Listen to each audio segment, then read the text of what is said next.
¿Cómo suena eso, Antonio? A ver, ¿cómo suena?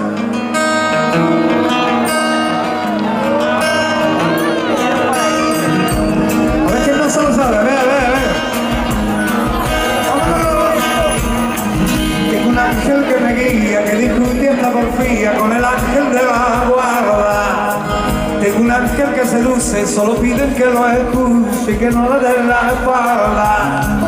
Ángel revolucionario que buscaba en el diccionario del pecado y la inocencia. Tengo un ángel que en mi mente solo me tiene presente la paciencia y la impaciencia. Un ángel que enamora y que apenas tiene hora para la niña de mis ojos. Nunca habla del presente, solo dice que la gente es el niño sobre poco. Que hace caer algo fuerte, que me siente diferente con el mundo y con la crema. Un ángel que aparece y no se compadece de los padres.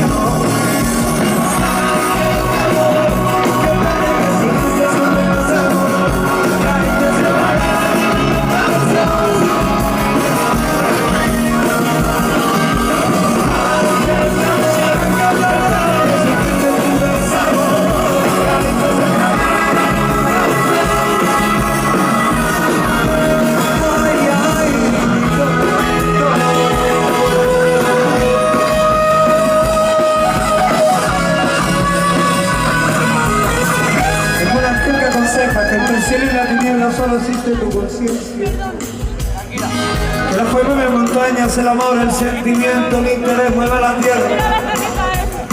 Que si no fuera por el hombre, nuestro mar es nuestro bosque luciría.